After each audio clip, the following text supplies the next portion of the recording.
Number 4, Florida State at Clemson. Okay, not a top 25 matchup because, crazily enough, Clemson's not in the top 25 right now because of their loss to Duke in week 1. But they dominated last week, and this is a game you got to watch. Florida State, really good team. 2-point win over Boston College last week. They're ranked number 4 in the country. They're only a 2.5-point favorite. Let's put them on upset alert. Let's put them on upset alert here. Does that mean I'm predicting Clemson to win? No, not necessarily. That's not what I'm saying. But they have some things to figure out here. A lot of people are saying Florida State's just going to go in and dominate at Clemson, and I think that's a wild take. What do you think? I mean, yeah, I agree. I think it's going to be a tough game. I think Clemson is just one of those environments, even when they're not having a great season like the fans are used to. I think for a game like this, Clemson fans will definitely show up and show out. So that's going to make it really difficult for Florida State. And, I think they're going to win.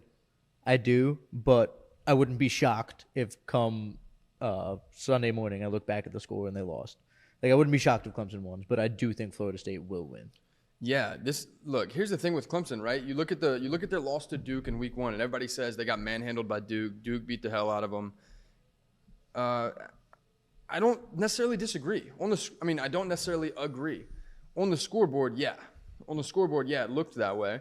But the problem was Clemson shot themselves in the foot on the goal line. They fumbled on the goal line. They missed a field goal. Like, there's lots of things there that 2 or 3 plays go differently. It's a much different game.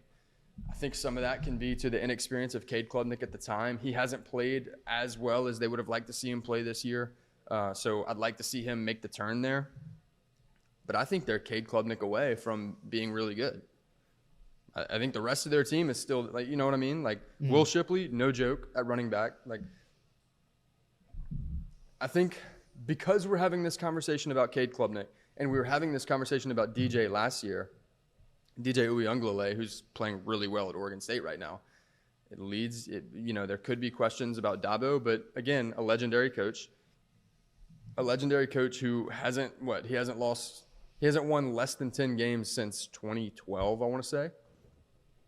So, I think this game is dependent on can Cade Klubnik go out and be who they expected him to be and not who he has been the last 3 weeks.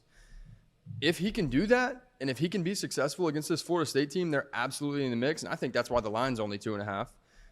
Now, Florida State, after surviving that 2.5-point win last week against Boston College and that scare of a game, Jordan Travis got hurt. He came back. I expect a big game from Keon Coleman, Johnny Wilson. Trey Benson should be solid this week. I don't know. Like, my instinct is to take Florida State to cover comfortably because of what I've seen so far, but knowing who Clemson is and who they can be and how they lost, like, they lost because of fixable issues, and they have all the potential in the world still. So I'm going to take Florida State. But this is a heavy, heavy upset alert. I would not be shocked if Clemson won. Right. And going back to what you were saying before, Dabo has won 10 games every year since 2011. Since 2011. So I was 1 year off, but, whatever.